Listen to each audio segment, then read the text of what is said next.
Dhaka premier লিগের মাঠে আরও একবার নিজেকে প্রমাণ করলেন তরুণ ব্যাটার মাহফুজুর রহমান রাব্বি। জিপিএলের সুপার লিগে 12 ছক্কায় 125 রানের ইনিংস খেলে গাজী গ্রুপ ক্রিকেটার্সকে অবিশ্বাস্য জয় এনে দিয়েছে মাহফুজ। এতে ম্লান হয়ে গেছে 5 বছর পর করা সাকিব আল হাসানের সেঞ্চুরি। 2019 বিশ্বকাপে ক্যারিয়ারের সেরা পারফরমেন্স করেছিলেন সাকিব আল হাসান। সেই আসরে দুটি শতকের দেখা পেয়েছিলেন তিনি। এরপর বেশ কয়েকবার শতকের কাছে গিয়েও খালি হাতে ফিরতে হয়েছে তাকে। সাভারে বিকেএসপিতে গাজী গ্রুপ ক্রিকেটার্সের বিপক্ষে 58 মাস পর সেঞ্চুরির দেখা পেয়েছেন বিশ্বসেরা অলরাউন্ডার। ঝোড়ো ইনিংসে 73 বলে শতক করেন সাকিব। যদিও তার শতক জেতাতে পারেনি শেখ জামালকে। গাজী গ্রুপের কাছে হেরেছে 2 উইকেটে।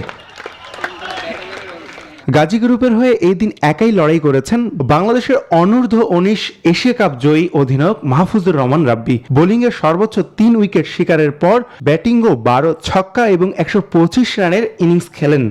না, আসলে সাকিব ভাইয়ের সাথে খেলতে পারতেছি, এটা অনেক বড় একটা ইচ্ছা ছিল যে সাকিব ভাইয়ের সাথে খেলবো। আলহামদুলিল্লাহ যে ম্যাচটাকে এভাবে বের করতে পেরেছি। আসলে ওরকম কোনো নেই, আলহামদুলিল্লাহ ঠিক আছে। সাকিবের খেলা দেখেই ক্রিকেটে হাতেখড়ি মাহফুজের। সেই সাকিবের কাছ থেকে পেয়েছেন ম্যাচ সেরা পুরস্কার। জাস্ট বলেছি যে বিশ্বাস রাখো যে খেলা যা হওয়ার হবে। উইকেট খুব ভালো ছিল, 10 করে ওভারে আরামসে হবে। মাহফুজের শতকে ডিপিএল সুপার লিগে প্রথম জয় পেয়েছে গাজী গ্রুপ ক্রিকেটার্স। আসমাউল মুত্তাকিন, নিউজ 24, ঢাকা।